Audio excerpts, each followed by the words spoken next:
melakukan pendidikan. Guru penggerak menghamba para murid, kreatif rancang pembelajaran. Hargai potensi, tingkatkan prestasi, lahirkan profil pelajar Pancasila. Belajar, bergerak, berbagi untuk negeri, kita menjalin kolaborasi.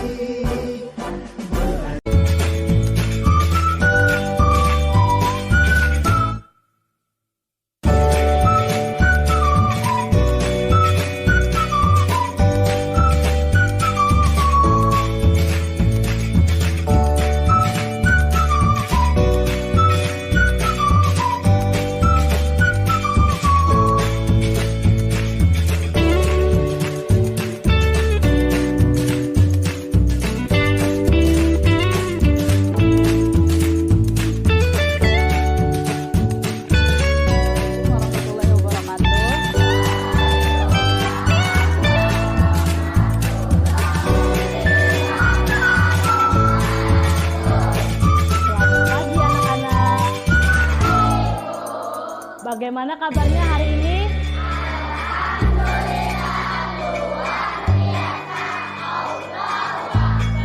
Alhamdulillah, hari ini berangkat semua ya? Jadi agenda kita hari ini, kita akan di sini kan baru memulai ya di tahun pembelajaran baru di semester 2 ya. Jadi kita akan membuat yang namanya keyakinan kelas. Membuat keyakinan kelas ya. Apa sih keyakinan kelas itu? Ada yang tahu? Coba angkat tangan. Peraturan kelas. Nah, jadi ada bedanya antara keyakinan kelas sama peraturan kelas. Kalau peraturan kelas itu sifatnya memaksa ya. Jadi peraturan kelas itu ya sudah ada gitu tuh, nggak dibuat bareng-bareng dengan siswa ya. Kalau peraturan kelas kayak yang di mana ya, di belakang sih ada, di belakang peta itu ada peraturan kelas. Jadi yang buatnya itu ya sekolah, gurunya. Jadi sifatnya memaksa, siswa tidak diikut sertakan dalam membuat peraturan tersebut, itu yang namanya peraturan. Kalau keyakinan kelas kita akan membuat bersama-sama seperti kesepakatan ya, kesepakatan kelas.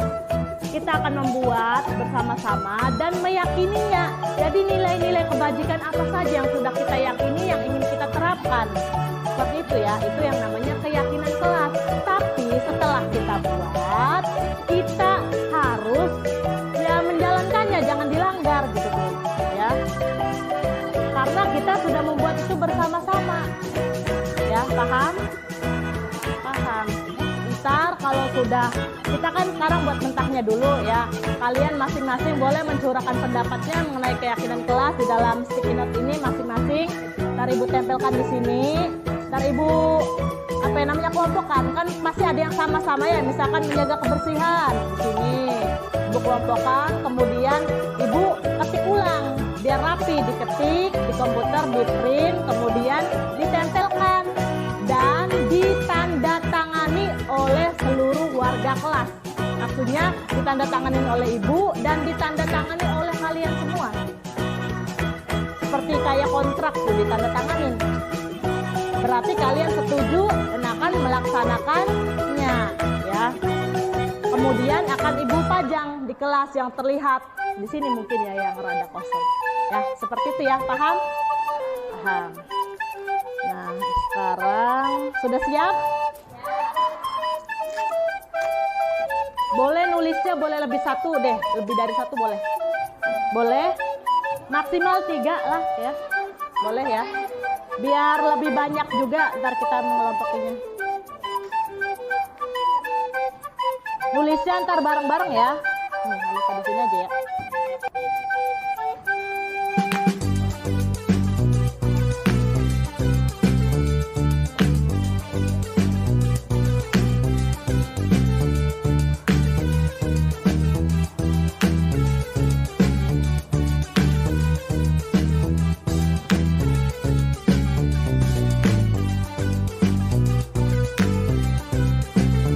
Boleh maksimal 3, minimal 1 boleh. Satu boleh, tapi maksimal 3. Jadi boleh lebih dari 1. Maksimal 3. Maksimal 3. Udah paling banyak.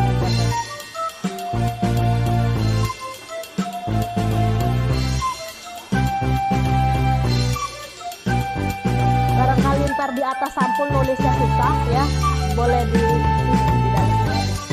Pantesannya tuh, kalau ibu pernah nulis sticky note di atas sampul susah nulisnya, apalagi nulisnya pakai pulpen susah.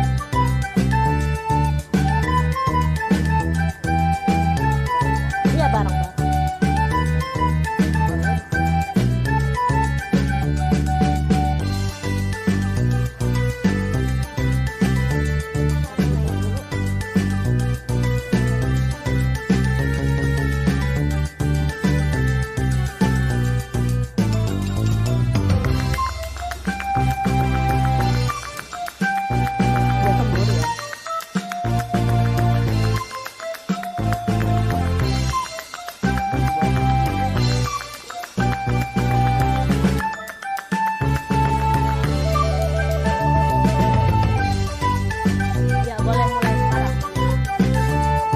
Bebas, terserah kalian.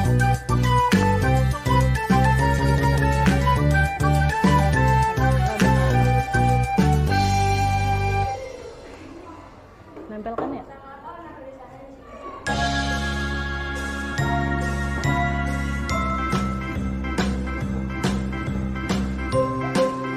Ayo, kalau sudah, ayo ditempelkan.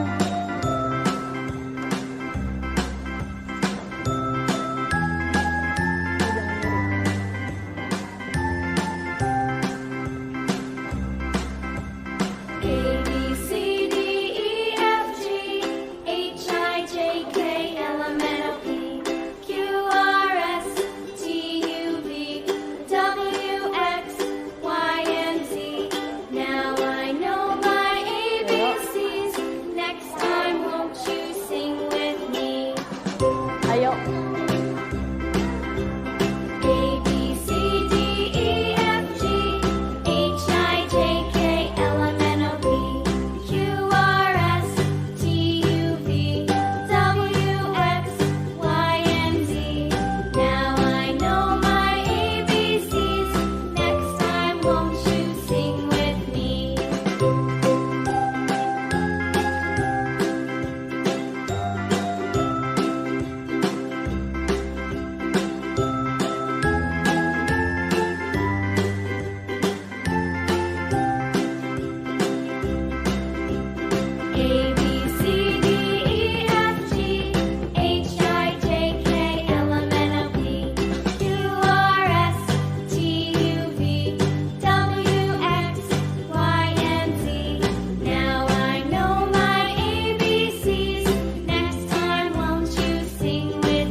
Warahmatullahi wabarakatuh.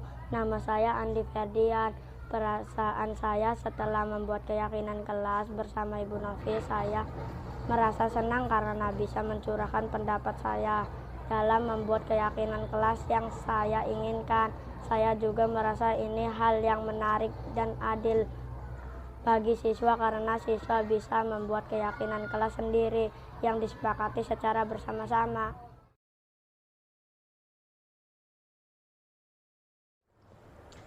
Assalamualaikum warahmatullahi wabarakatuh. Waalaikumsalam warahmatullahi wabarakatuh. Puja dan puji syukur, marilah kita panjatkan kepada Ilahi Robbi yang senantiasa telah memberikan kita nikmat sehat sehingga kita bisa berkumpul di sini dalam melaksanakan diseminasi yang saya laksanakan. Kemudian salawat serta salam semoga tercurah limpahkan kepada Nabi besar kita, Nabi Muhammad SAW. Kepada yang terhormat Ibu Kepala Sekolah dan kepada yang terhormat Bapak dan Ibu Guru yang sudah meluangkan waktunya untuk menghadiri diseminasi yang saya laksanakan. Saya mengucapkan sangat-sangat begitu banyak terima kasih kepada Ibu dan Bapak Guru dan Ibu Kepala Sekolah yang telah menghadiri acara ini. Sebelumnya saya akan memperkenalkan diri saya. Nama saya Yesi Susanti, Unit Kerja SDN Negeri 10 Banyuasin 3, Kabupaten Di Banyuasin. sini saya akan memaparkan mengenai materi penerapan budaya positif khususnya di sekolah. Di sini ada beberapa materi, ada 7 poin di sini. Yang pertama ada perubahan paradigma belajar, kemudian ada disiplin positif, motivasi perilaku manusia, kebutuhan dasar manusia, posisi kontrol restitusi, keyakinan kelas, dan segitiga restitusi. Di sini ada ke-7 poin, mungkin ini akan berlangsung lama.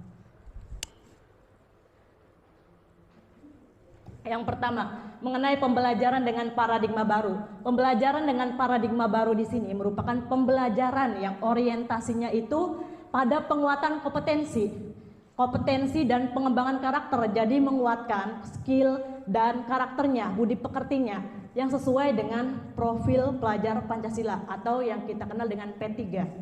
Di sini profil pelajar Pancasila ada 6 dimensi. Yang pertama, bertakwa, beriman bertakwa kepada Tuhan Yang Maha Esa dan berakhlak mulia. Yang kedua, mandiri. Yang ketiga, bernalar kritis. Yang keempat, kreatif. Yang kelima, bergotong royong. Dan yang terakhir, kebinekaan global. Jadi profil pelajar Pancasila ini sedang digembor-gemborkan dalam kurikulum Merdeka Belajar. Ini harus diimplementasikan profil pelajar Pancasila ini dalam kurikulum Merdeka Belajar. Walaupun kita masih menggunakan kurikulum 2013, kita sedikit-sedikit menyisipkan yang namanya P3 ini ya. Kemudian lanjut. Ini mengenai disiplin positif. Mungkin dalam budaya kita yang dinamakan disiplin ini cenderung dilakukan oleh seseorang agar orang lain mendapatkan kepatuhan. Jadi relevan dengan ketidaknyamanan itu dalam budaya kita. Karena ada paksaan disiplin di sini. Kalau kita seringnya seperti itu. Tapi menurut Diane Gozen di sini menyatakan bahwa disiplin ini berasal dari kata disiplina, bahasa Latin yang artinya belajar. Dan kata disiplin juga berakar dari kata disciple, juga yang berarti murid. Jadi untuk menjadi seorang murid harus paham betul ajaran apa, alasan apa mereka mengikuti suatu ajaran tertentu. Alasannya harus paham. Tujuannya apa mereka belajar, harus paham. Sehingga yang terbangun itu motivasi dari dalam diri atau motivasi intrinsik, bukan motivasi dari luar atau motivasi ekstrinsik. Jadi ketika kita belajar juga kan kita harus tahu dulu tujuan pembelajarannya apa. Kita juga sampaikan ke murid-murid, tujuan pembelajaran hari ini Ibu harap kalian memahami mengenai pecahan misalnya. Seperti itu ya. Jadi mereka tahu apa yang dituju. Saya itu harus memahami penjumlahan pecahan dan pengurangan pecahan. Jadi tahu, oh berarti saya harus bisa ini tentang penjumlahan dan pengurangan pecahan. Jadi mereka tahu tujuan mereka belajar apa. Seperti itu. Jadi bukan tentang apa ya, mengiming-imingi ekstrinsik. Kalau kamu tidak belajar pecahan maka ibu akan kamu hukum. Itu merupakan ekstrinsik ya, atau penghargaan. Kalau kamu bisa mengerjakan soal-soal pecahan akan ibu kasih hadiah. Itu juga sebenarnya tidak boleh ya. Kita lanjut. Di dalam disiplin positif di sini ada yang namanya hukuman, konsekuensi dan restitusi. Ya, yang namanya hukuman di sini ciri-cirinya sistem tidak akan berjalan bila murid tidak takut. Jadi hukuman ini menakut-nakuti gitu sifatnya karena paksaan. Si hukuman ini mode paksaan. Kalau konsekuensi memerlukan monitoring terus-menerus. Ya, sehingga supervisinya itu dari guru terus-menerus ya kudu dijonggrogi di situ gitu tuh. Kalau yang konsekuensi seperti itu. Kalau yang restitusi, murid belajar bertanggung jawab dalam perilakunya.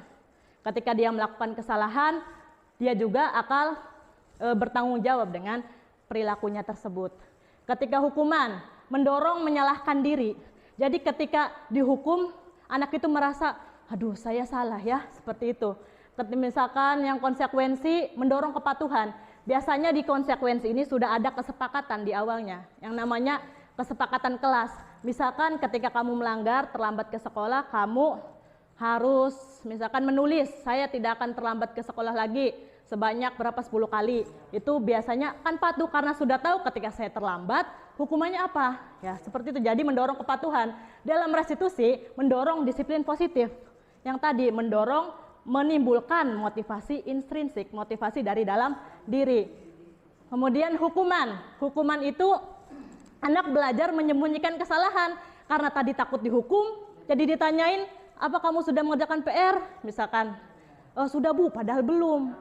Atau padahal pagi-pagi baru nyontek ke temennya. Seperti itu, jadi menyembunyikan kesalahan karena takut dihukum. Kemudian yang di sini anak belajar taat peraturan karena sudah tahu konsekuensinya apa ketika tidak mengerjakan PR. Mereka taat. Kemudian yang di sini anak belajar memecahkan masalah. Di dalam restitusi, kita akan mengajukan pertanyaan-pertanyaan yang akan menggiring anak tersebut memecahkan sendiri masalahnya.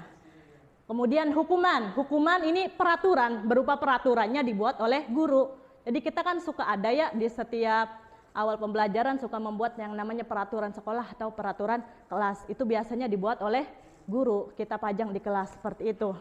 Itu dibuat oleh guru. Kemudian kalau konsekuensi ya, yang namanya itu kesepakatan kelas dibentuk oleh guru dan murid atas kesepakatan bersama. Misalkan kamu terlambat, konsekuensinya apa? Misalkan kamu tidak mengerjakan PR, konsekuensinya apa? Seperti itu. Kalau restitusi dibuat oleh murid. Jadi murid sendiri yang mencurahkan pendapatnya, mereka ingin peraturan yang seperti apa? Seperti itu. Ini biasanya dinamakan keyakinan kelas atau keyakinan sekolah. Jadi nilai-nilai apa saja yang akan mereka yakini, yang akan mereka laksanakan, dan akan mereka taati sendiri. Seperti itu. Yang kemudian, ciri-ciri yang terakhir, mencoba mengontrol anak dengan penguatan negatif. Kalau misalkan hukuman. Jadi tadi kan, contohnya, awas ya kamu seperti menakut-nakuti, kemudian menghardik, dan biasanya sejenis hukuman-hukuman fisik. Atau kamu suruh lari berapa 15 kali gitu, keliling lapangan seperti itu. Penguatannya negatif. Kalau misalkan yang konsekuensi, mengontrol anak dengan penguatan yang positif. Karena tadi sudah tahu apa konsekuensinya dan sudah disepakati. Ya, seperti itu. Kemudian yang restitusi, anak paham bahwa dirinya sendiri yang memegang kendali kontrol. Jadi dia sendiri, dia yang berbuat salah, dia sendiri yang akan menyadarinya, dan dia sendiri yang akan memperbaiki kesalahannya. Seperti itu. Jadi bagusan mana antara hukuman, konsekuensi, atau restitusi menurut Bapak Ibu? Restitusi, ya. Iya, kita akan bahas lebih dalam lagi mengenai restitusi di bab berikutnya nih.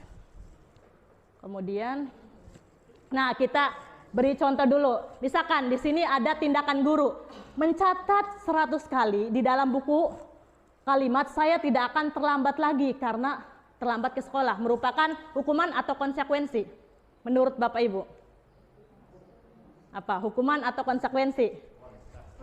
Menurut Bapak? Konsekuensi. Coba ya, lanjut kita akan lihat jawabannya di slide berikutnya. Yang kedua, lari mengelilingi lapangan basket 2 kali karena terlambat hadir ke sekolah. Hukuman atau konsekuensi menurut Ibu? Hukuman. Oke. Yang ketiga, membersihkan coretan yang dibuatnya di meja tulis. Hukuman atau konsekuensi, Bu?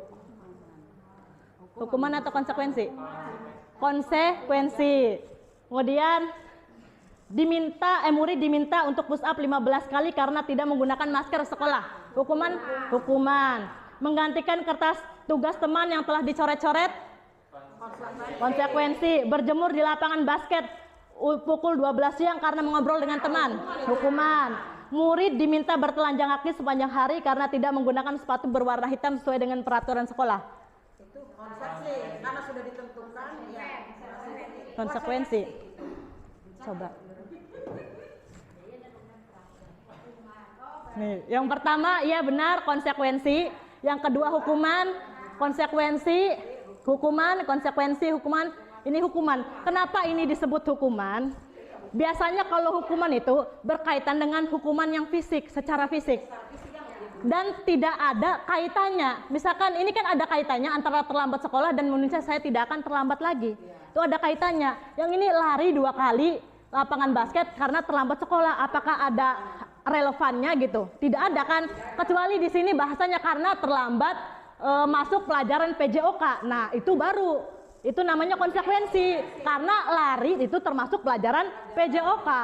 Nah, seperti itu. Kalau yang terakhir ini juga tidak sesuai karena itu mempermalukan anak bertelanjang kaki, tidak pakai ya kalau di kota ya kalau di kita sudah biasa nggak pakai sepatu karena buat main sepak bola ya. Itu yang namanya hukuman juga. Lanjut. Masih semangat Bapak Ibu? Semangat. Nah, di sini kita masuk ke dalam materi berikutnya, motivasi perilaku manusia. Menurut Diana Gozen menyatakan ada 3 motivasi perilaku manusia. Yang pertama, untuk menghindari ketidaknyamanan atau hukuman. Ini motivasi yang paling rendah nilainya itu. Karena takut dihukum. Misalnya contohnya, saya setiap hari berangkat ke sekolah, rajin setiap hari berangkat terus.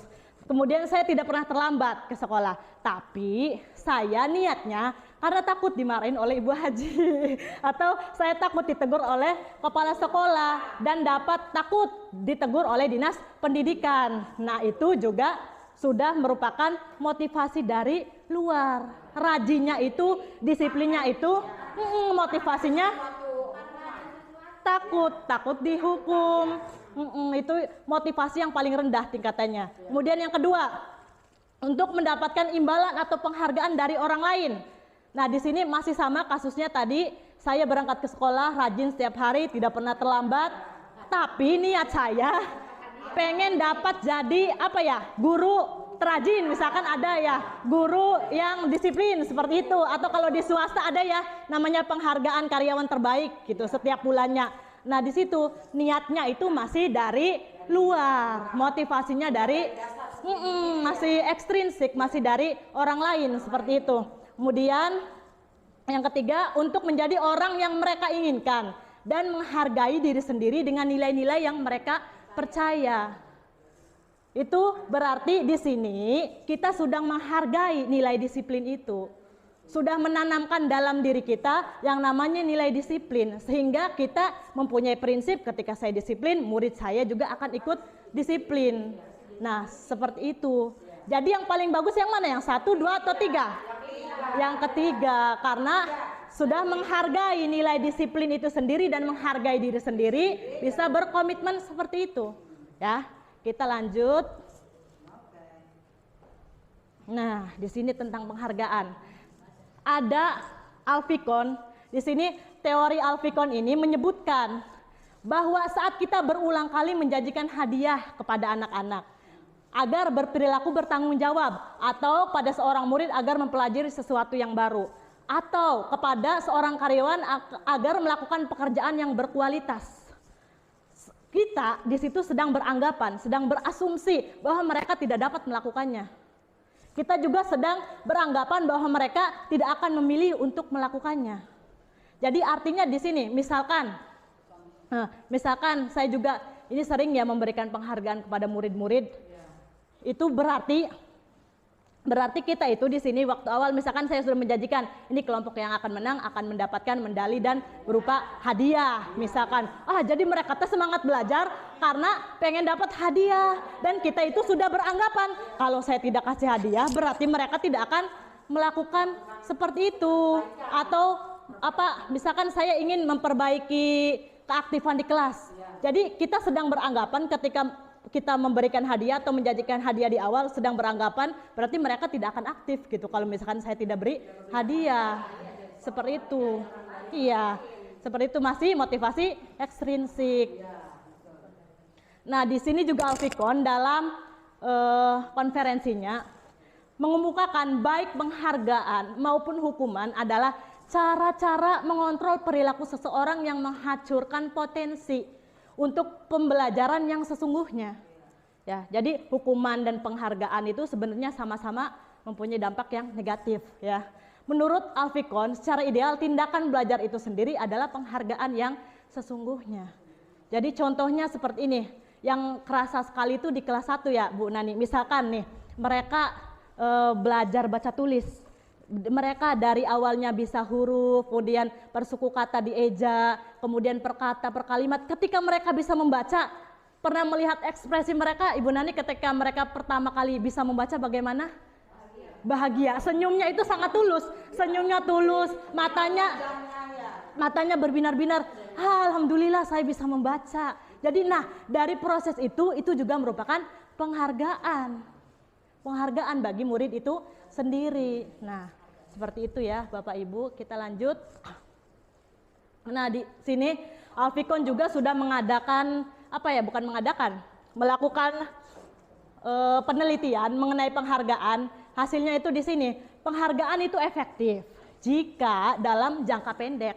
Kita ingin mereka itu berubah, misalkan dalam waktu sebulan dengan meningkatkan keaktifan mereka, itu bisa kita kasih penghargaan, tapi waktunya dalam jangka waktu yang pendek. Untuk jangka waktu yang panjang, kita akan mengasih penghargaan lagi, misalkan bintang sesuai entok terang kayaknya orang tutup. Maksudnya gimana ya, penghargaan lagi dan lagi itu akan menyebabkan anak itu ketergantungan akan hadiah itu, akan misalkan dikasih stiker bintang itu akan ketergantungan. Jadi tidak ada yang namanya motivasi dari dalam diri mereka, karena pokoknya saya harus dapat hadiah, motivasinya gitu ya. Kemudian lanjut, penghargaan ini menghukum. Misal di sini yang dapat hadiah ranking 1 dapat hadiah buku, ranking 2 dapat hadiah buku, ranking 3 dapat hadiah buku. Yang paling menyiksa itu yang ranking 4. Padahal bedanya nggak seberapa, saya nggak dapat buku ya. Aduh gimana, jadi menghukum yang ke bawahnya. Apalagi juga kalau kita misalkan membacakan ranking dari 1 sampai 10, yang paling menyiksa yang ranking 11 karena saya tidak disebutkan. Ya, padahal saya ini sama yang ranking 10 nggak beda jauh pinternya gitu tuh. Itu menghukumnya itu yang seperti itu. Ya, kemudian memberikan penghargaan dan hukuman adalah hal yang sama karena keduanya mencoba mengendalikan perilaku seseorang. Lanjut. Nah, di sini kita masuk ke materi yang baru. Kebutuhan dasar manusia. Di sini kebutuhan dasar manusia ada 5. Yang pertama kebutuhan bertahan hidup. Kemudian yang kedua kebutuhan kasih sayang dan rasa diterima. Yang ketiga kebebasan, keempat kesenangan, dan yang terakhir kekuasaan. Kebutuhan bertahan hidup di sini merupakan kebutuhan yang fisiologis berupa fisik. Apa kebutuhan bertahan hidup? Kita butuh sandang, pangan, papan, kesehatan, ya seperti itu. Ya terlihat seperti itu ya kebutuhannya. Kemudian kebutuhan kasih sayang dan rasa diterima. Ini maksudnya kebutuhan diterima oleh kelompoknya, dianggap oleh teman-temannya, dia dianggap di kelas, dia dianggap oleh teman-temannya. Itu merupakan kebutuhan rasa diterima dan kasih sayang. Kemudian kebebasan di sini biasanya dia bebas, pengen bebas menentukan pilihan. Ya, jadi saya tidak mau terkekang gitu. Saya pengen bebas menentukan pilihan saya sendiri. Dan kesenangan di sini biasanya mereka yang suka bercanda ketika di dalam kelas kita sedang belajar menjelaskan, mereka bercanda, berarti mereka itu butuh kesenangan. Yang mereka inginkan itu tertawa, bermain, yang seperti itu. Dan yang terakhir penguasaan ini. Di sini kebutuhan yang mereka butuhkan itu diakui kalau dia itu bisa, diakui kalau dia itu kompeten. Ini loh saya gitu, diakui seperti itu. Itu kebutuhan akan penguasaan. Di sini ada contoh kasusnya. Nah, di sini Ibu Ambar, guru kelas 2A di SD Pelita Hati, sedang bingung menghadapi ulah salah satu murid di kelasnya, si Doni. Beberapa anak di kelas 2A telah datang padanya dan mengeluhkan Doni yang seringkali meminta bekal makan siang mereka dengan paksa. Jika Anda menghadapi situasi seperti Ibu Ambar, apa yang Anda lakukan? Menurut Anda kira-kira apa alasan Doni melakukan hal itu? Nih misal, Misal kalau si Doni jawabnya seperti ini, Ibu, saya mengambil bekal teman saya karena saya lapar. Saya tidak dibawakan bekal oleh orang tua saya. Berarti di situ dia sedang memenuhi kebutuhan dasarnya dia. Tadi kan sandang, pangan, papan, pangan. Ya, berarti di situ kalau lapar, karena lapar berarti dia ingin kebutuhan dasar bertahan hidup. Kemudian yang kedua, apabila dia jawabnya, ya ibu saya bosan dengan bekal saya yang dibawain sama orang tua saya. Habisnya saya lagi-lagi dibawain mie. Saya pengen nyobain bekalnya dari teman. Seperti itu. Berarti yang dia sedang itu penuhi itu apa? Berarti kebebasan. Akan pilihan, dia mau pilihan yang lain. Misalkan dia jawabnya, ibu saya iseng aja ngambil bekal teman. Karena lucu dan lihat mereka ekspresinya ketika dicuri bekalnya seperti itu. Nah itu berarti dia sedang memenuhi kebutuhan dasarnya, kesenangan. Misalkan yang tadi ya, rasa diterima dan kasih sayang itu misalkan seperti ini. Jadi dia mencari perhatian. Ketika dia mencuri bekalnya, temannya melaporkan pada gurunya. Kemudian gurunya menelpon ke orang tuanya datang ke sekolah. Nah dia itu pengen dianggap seperti itu ya. Yang ingin dia penuhi kebutuhan kasih sayang dan rasa diterima. Kemudian yang terakhir, ibu saya merasa hebat bisa nyuri bekal teman saya. Nah seperti itu, yaitu berarti kebutuhan dasar yang ingin dia terima itu penguasaan. Seperti itu. Lanjut. Contoh kasus lagi, Dinda seorang anak kelas 3 SD begitu tiba di rumah sepulang dari sekolah menangis dan mengadu pada ibunya bahwa dia benci pada Ibu Rani gurunya. Nah, menurut Anda kebutuhan apa yang berusaha dipenuhi oleh Dinda jika jawabannya seperti ini? Bila Anda berada dalam posisi Ibu Rani dan mendengar informasi dari ibunya, Dinda tentang perasaan Dinda hari itu, apa yang akan Anda lakukan pada Dinda besok ketika Dinda masuk sekolah agar kebutuhan Dinda terpenuhi? Lanjut.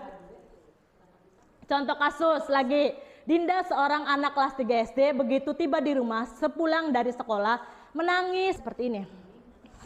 Nah, ibu guru bilang, aku tidak boleh bersenandung waktu mengerjakan tugas. Katanya kelas harus tenang, tidak ada suara. Kan gak seru jadinya. Kebutuhan dasar apa yang ingin dia penuhi? Apa? Kesenangan atau kebebasan? Kesenangan. Coba, ibu guru tidak menyapaku hari ini, padahal aku pakai jepit rambut baru. Apa yang ingin dia? Kasih sayang dan rasa diterima. Ini aku bosan masa belajarnya cuma gitu-gitu aja, dengerin ibu guru aja. Apa itu? Kebutuhan apa? Kebebasan, karena bosan. Kemudian terakhir, aku sebal gambarku tidak rapi. Tapi ibu itu malah menunjukkan ke teman-temanku di depan kelas. Apa? Kebebasan, penguasaan, atau rasa ingin diterima? Penguasaan, karena tadi sebenarnya dia itu pengen menyombongkan diri karena gambarnya dia diliatin di depan kelas seperti itu. Iya tuh, seperti itu. Benar kan jawabannya ya? Lanjut.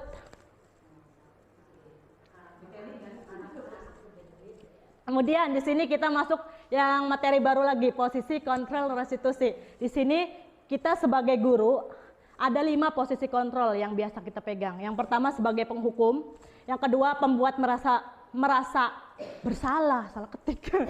Ini pembuat merasa bersalah ya. Kemudian yang ketiga teman, yang keempat pemantau, yang terakhir sebagai manajer. Nah, untuk lebih jelasnya kita akan lihatkan tabel berikut. Nah, di sini untuk posisi penghukum, biasanya guru akan menghardik, menunjuk-nunjuk, mengancam, awas kamu ya, kalau kamu tidak mengerjakan tugas, ibu hukum kamu, misalkan seperti itu. Dengan nada yang tinggi, misalkan matanya lebih melotot atau tangannya segini, lebih ini lagi ya, seperti itu. Nah, yang dikatakan juga kalau kamu tidak melakukannya maka saya akan menghukum kamu, misalkan awas ya kamu. Jadi seperti mengancam. Hasilnya apa? Di sini anak menjadi pendendam, memberontak dan menyalahkan orang lain, tidak mau sih mengakui kesalahannya, takut dihukum gitu. Ya, yang kedua, perilaku pembuat orang merasa bersalah. Posisi kontrolnya. Di sini biasanya guru itu berceramah, Kemudian menunjukkan kekecewaan yang mendalam dengan nada yang lembut tapi nyelekit. Seperti itu. Misalkan nih dalam kelas saya sudah menerangkan, terus ada anak yang tidak memperhatikan. Saya menegur, "Aldi, kamu gimana sih? Ibu sudah menjelaskan loh capek-capek. Kenapa Aldi tidak memperhatikan ibu? Ibu kecewa loh sama Aldi. Kenapa Aldi seperti itu?" Misalkan kayak gitu ya, dengan nada yang lembut tapi intinya menyindir gitu tuh, menyindir dan sedikit menyelekit. Hasilnya apa? Anak juga akan merasa saya itu tidak dibutuhkan, merasa sangat-sangat bersalah gitu tuh. Saya merasa jadi orang yang gagal, tidak bisa membahagiakan seseorang misalnya seperti itu. Karena dia udah dibuat dijudge saya bersalah gitu tuh. Kemudian yang posisi kontrol yang teman.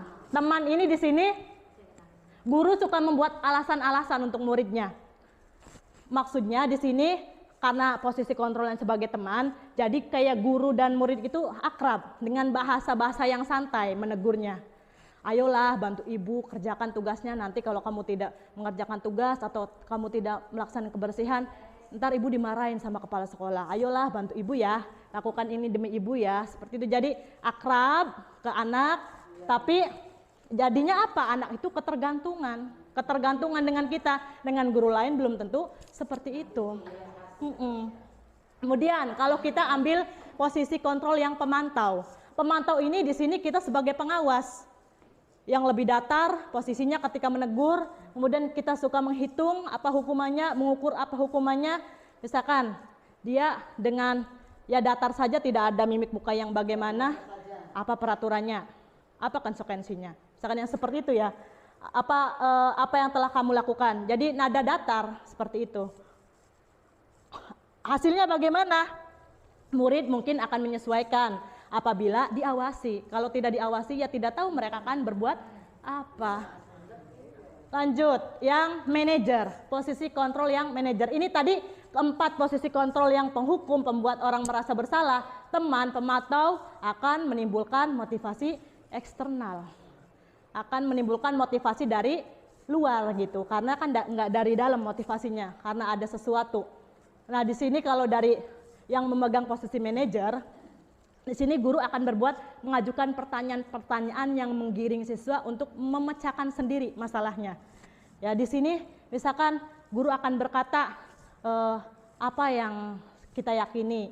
Apa kamu meyakini hal tersebut? Jadi dengan apa ya? Dengan ngomongnya itu tidak dengan maksudnya tulus, ngomongnya itu tulus dan merapat ke anak, mendekat.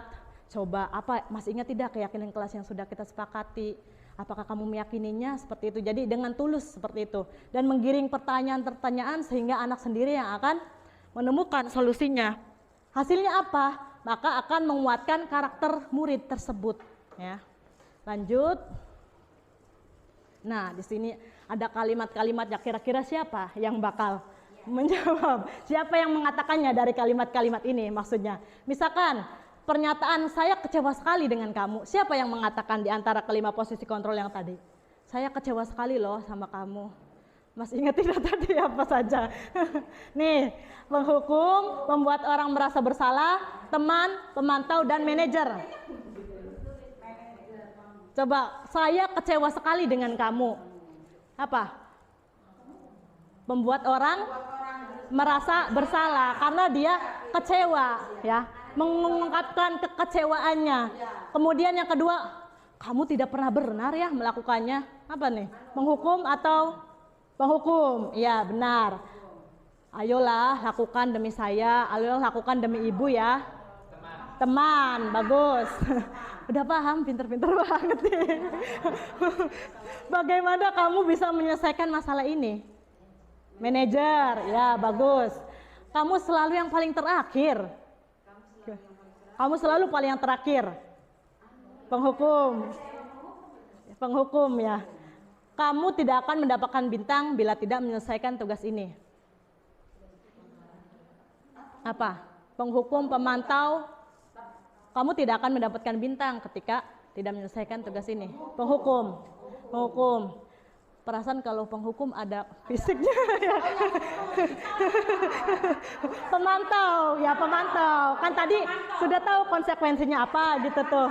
Berapa kali sih saya sudah mengatakan pada kamu? Berapa kali sih saya sudah mengatakan pada kamu dengan nada yang tinggi? Bang, hukum. Ingat bukan? Ingat bukan apa yang telah saya lakukan pada kamu? Apa kira-kira? Teman, ya.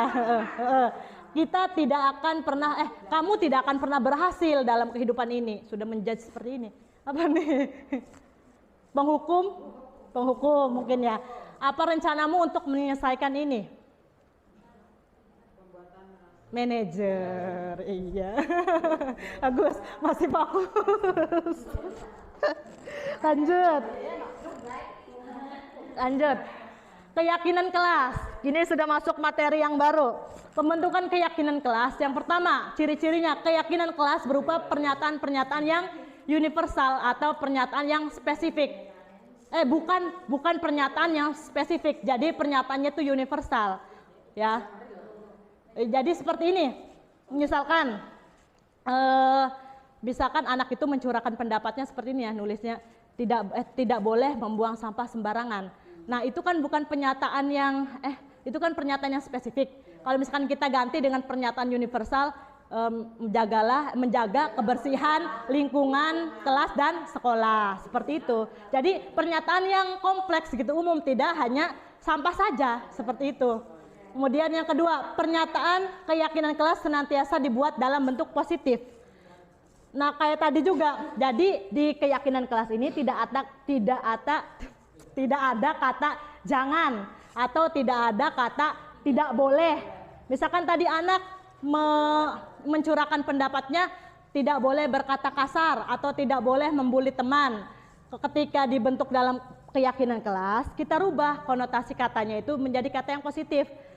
Saling menghormati sesama teman dan menghargai teman. Seperti itu kan intinya sama, tidak membuli dan tidak boleh berkata kasar. Nah, jadi jangan ada kata konotasi yang negatif, harus positif.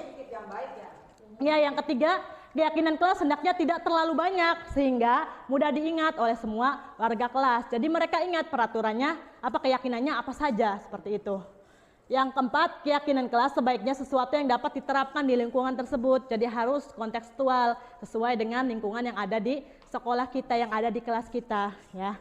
Yang terakhir, semua warga kelas hendaknya ikut berkontribusi dalam pembuatan keyakinan kelas lewat kegiatan curah pendapat. Tadi keyakinan kelas dibuat sendiri oleh murid. Jadi ini contoh keyakinan kelas yang sudah saya buat. Nah, di sini saya cepatkan videonya. Di sini kegiatan curah pendapat dari semua siswa berkontribusi menuliskan pendapatnya. Mereka ingin keyakinan yang seperti apa, menuliskan di situ, kemudian ditaruh, ditempelkan. Saya baca satu persatu. Kemudian setelah itu dikelompokkan. Kan mungkin mereka ada yang membuat sama ya keyakinannya. Misalkan tidak boleh membuang sampah sembarangan, sama dikelompokkan, dan akhirnya kita membuat ada 7 atau 8 gitu. Itu keyakinan kelas yang di belakang yang sudah ditempel. Nah, ini akan dikelompokkan, dan tadi konotasi-konotasi yang negatif kita rubah menjadi kalimat yang positif. Nah, kemudian agar terlihat lebih menarik, saya ketik ulang keyakinan kelas ini agar terlihat lebih menarik, dan kita kasih gambar-gambar yang relevan dengan keyakinan kelas tersebut. Kemudian anak yang menempel-nempelkan dibantu oleh saya juga menempelkan agar lebih menarik, ya, seperti itu. Bersama-sama kita membuatnya, membagi tugas seperti itu. Ini dicepetin videonya biar cepet maksudnya. Nah, lanjut. Nah, yang terakhir ditandatangani oleh seluruh warga kelas, yang artinya mereka sepakat dengan keyakinan kelas ini dan mereka juga akan melaksanakannya. Semua ikut berpartisipasi. Alhamdulillah waktu pas buat ini berangkat semua. Jadi tidak ada yang didiskriminasi, tidak ada yang tidak sepakat gitulah, intinya lah semuanya bareng-bareng membuat. Semua tanda tangan, saya juga ikut tanda tangan. Sampai selesai tanggung. Dicepetin ini.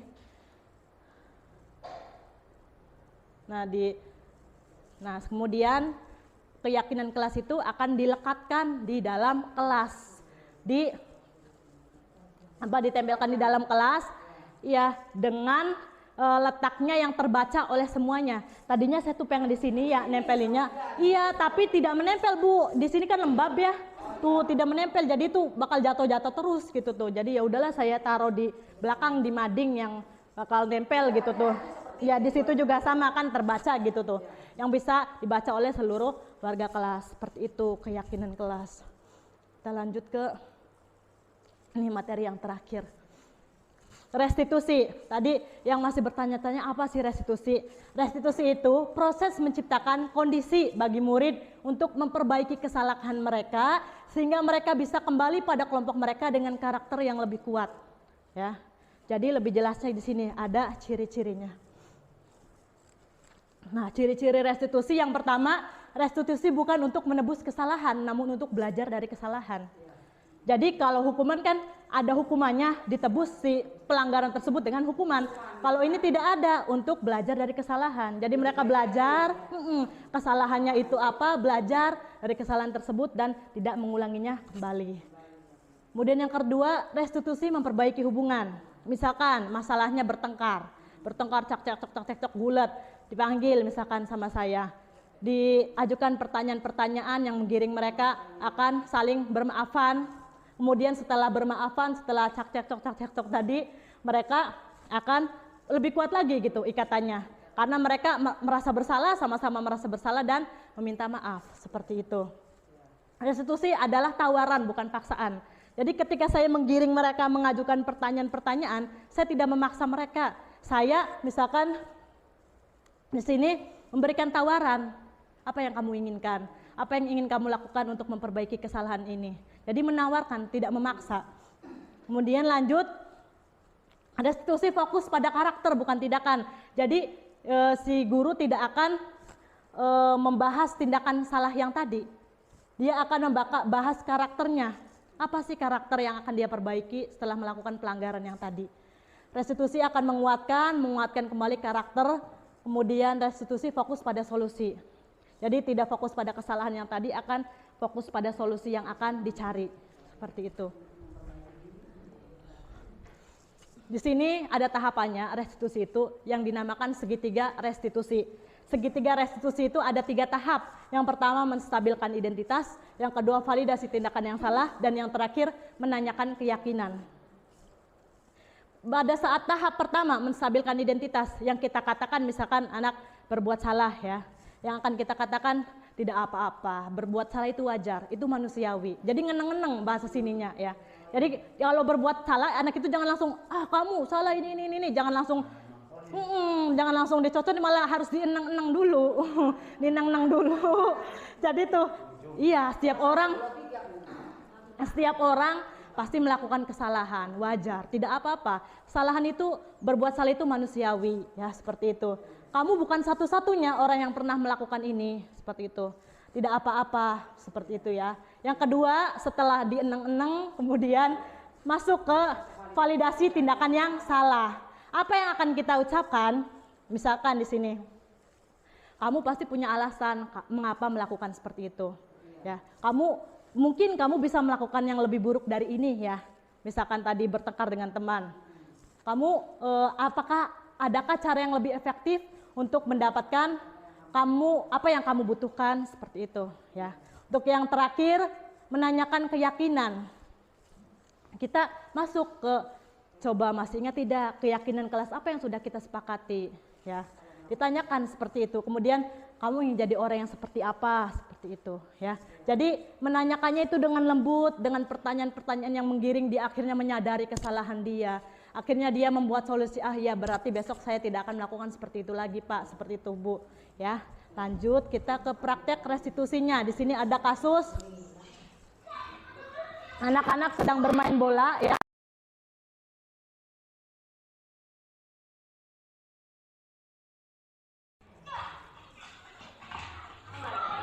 Tuh, kayak di sliding sengaja gitu, seperti itu. Kemudian ribut.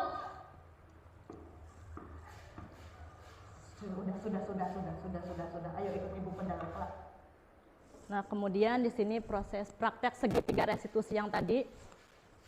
Ini di sini tahap pertama, menstabilkan identitas. Tidak akan bisa disiapkan identitas yang salah. Ibu hanya memberikan solusi dari permasalahan ini. Rizal, kelihatannya kamu sangat kesal. Kenapa? Bagaimana ini bisa terjadi? Saya tidak terima, Bu. Pendiri bikin neraka saya bikin berbatu. Apa benar Rizik seperti itu? Iya, Bu. Habisnya saya kesal karena saya tidak diizinkan menggunakan mereka berbatu. Apa kalian masih ingat keyakinan kelas? Dan sini tahap yang terakhir menanyakan keyakinan. Kalau bersalah, kita harus meminta maaf. Kita harus saling menghargai sesama teman. Apakah Rizik akan memperbaiki permasalahan ini? Saya akan minta maaf kepada Lila. Saya minta maaf ya Lila karena tadi saya sudah membuatnya jatuh. Jadi saya sudah minta maaf karena aku sudah membuatnya bertengkar. Salaman?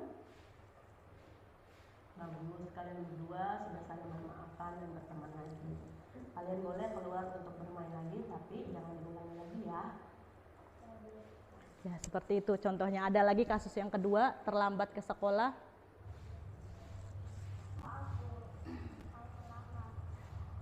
Tidak mengapa Elin, berbuat salah itu wajar, itu manusiawi. Tapi Bu Eli merasa bersalah karena terlambat ke sekolah. Kenapa Elin bisa datang terlambat ke sekolah? Oh begitu. Apakah Elin masih ingat keyakinan kelas yang sudah kita buat? Bingung anaknya nunduk terus. Apakah Elin bersedia memperbaiki kesalahan? Elin, Sa. Bagus, Elin sudah bergaya seperti itu, jangan diulangi lagi ya. Ya sekarang masuk ke dalam kelas. Ya, yang seperti itu. Jadi kita tidak memarahinya seperti itu. Nah, alhamdulillah sesi pemaparan materi sudah selesai. Saya akan buka sesi tanya jawab. Barangkali ada yang ingin bertanya, Bapak Ibu, mangga. Ada?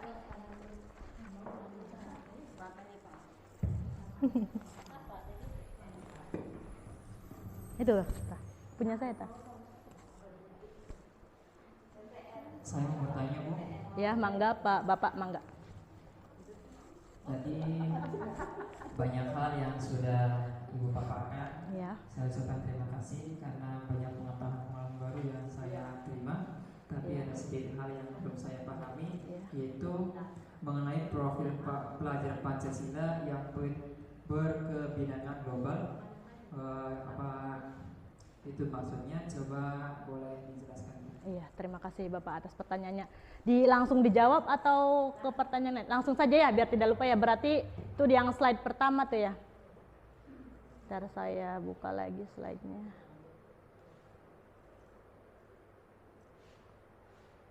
Nah, di sini profil pelajar Pancasila ya. Di sini mungkin tadi ada berapa poin, ada 6 poin. Dan bahasa-bahasanya untuk yang kelima poin ini mungkin dimengerti ya. Untuk yang kebinekaan global, sebenarnya sengaja tidak dijelaskan. Biar ada pertanyaan. Nah, di sini berkebinekaan global di sini artinya dimensi di mana dapat menghasilkan murid ini memahami dan menghargai budaya. Mereka dapat berkomunikasi dan berinteraksi dengan orang-orang yang berbeda budayanya, antar budaya, interkultural. Jadi mereka sangat mempunyai budaya yang matang, jadi mereka paham budaya yang dimiliki itu apa, paham budaya yang dia dimiliki itu apa, dan menerima, terbuka dengan budaya-budaya yang lain. Menghargai walaupun berbeda ras, suku, agama, asalnya, latar belakangnya seperti itu, dia terbuka dengan semua itu. Yang artinya mereka memaknai bahwa ketika mereka hidup di lingkungan yang majemuk atau di lingkungan yang berbeda-beda budayanya, mereka memaknai hal tersebut dengan pengamalan Pancasila tadi. Ya, seperti itu. Apakah jawabannya sudah puas, Bapak? Sudah, terima kasih. Iya, terima kasih banyak Pak atas pertanyaan. Ada yang ingin bertanya lagi? Iya, bagaimana Ibu? Biar kedengeran suaranya Bu. Kedengeran? Ya. Banyak sekali ya pelajaran yang Ibu baru tahu. Iya. Tapi dalam pembelajaran tadi yang guru ke anak itu kayaknya tuh tidak ada penghargaan ke anak yang Sama sekali. ya itu. Apakah penghargaan itu tidak boleh sama sekali? Iya. Iya, seperti itu. Oh, baik, Bu. Seperti ini saya jawab dengan teori yang tadi ya, Bu ya, dengan teori Alfikon. Tadi penghargaan itu sebenarnya tidak boleh berupa hadiah, yang tidak boleh berupa barang maupun uang atau ya hadiah sejenisnya. Menurut teori Alfikon tadi. Nah, berarti kita menghargai anaknya boleh dengan berupa pujian. Pujian kepada anak boleh, karena itu tidak merupakan hadiah barang atau apa ya kan, pujian itu secara mendadak ya secara mendadak dan tidak diiming-imingi dari awal. Ntar kalau kalian bener ibu akan puji kalian, seperti itu tidak seperti itu. Jadi misalkan kayak mereka iya secara lisan spontan boleh seperti itu, penghargaannya berupa pujian. Misalnya tujuan hari ini kita akan mempelajari mengenai penjumlahan pecahan, misalkan kemudian Aldi telah selesai mengerjakan tugas, benar semua tugasnya, kemudian dengan waktu yang telah cepat, iya waktu yang tepat lah intinya, kemudian saya menghargai hasil kerjanya dengan memuji, ya Aldi bagus, kamu sudah bisa dalam penjumlahan pecahan, kamu juga mengerjakan tugas tepat waktu, seperti itu juga sudah merupakan penghargaan berupa pujian. Iya, seperti itu secara lisan boleh. Iya. Tadi berupa iya seperti itulah pokoknya. Iya, tidak berupa barang. Jadi tentu tidak diiming-imingi dari awal seperti itu. Jadi motivasinya kan sesuatu hadiah. Jadi yang dibangunnya itu akan terbangunnya motivasi. Iya, iya seperti itu, Bu. Paham ya Bu ya? Sudah puas Ibu jawabannya? Ya. Apa yang ada yang ingin bertanya lagi? Pak Fahmi ada? Tidak? Tidak ada? Sudah? Enggak? Sudah. Alhamdulillah. Saya sangat berterima kasih pada Bapak dan Ibu semuanya yang sudah mendengarkan pemaparan materi yang sangat lama dari awal sampai akhir. Saya sangat berterima kasih atas masukannya juga, atas pertanyaannya dan atas perhatiannya terutama. Wabillahi taufik wal hidayah. Wassalamualaikum warahmatullahi wabarakatuh. Waalaikumsalam warahmatullahi wabarakatuh. Saya Haja Cici Kurniasi sebagai Kepala Sekolah SDN Negeri 10 Banyuasin 3 merasa bangga dan memberikan dukungan secara penuh kepada Ibu Yesi Susanti yang sedang mengikuti program Guru Penggerak Angkatan 8. Setelah saya menyimak destinasi yang telah dilaksanakan Ibu Yesi tadi, saya berharap kepada guru-guru SD Negeri 10 Banyuasin 3 dapat menerapkan posisi kontrol restitusi sebagai manajer pembelajaran dan dapat menerapkan budaya positif di sekolah. Sekian dan terima kasih. Saya guru SD Negeri 10 Banyuasin 3 Kabupaten Banyuasin yang telah mengikuti destinasi oleh Ibu Yesi. Saya senang dan bangga karena mendapatkan ilmu dan wawasan baru dari Ibu Yesi, di mana kita bisa mengontrol diri kita sendiri dan dapat membedakan mana hukuman, konsekuensi, dan restitusi. Jadi dapat diterapkan di sekolah kami budaya positif tersebut, khususnya di SD Negeri 10 Banyuasin 3 Kabupaten Banyuasin. Sekian dan terima kasih.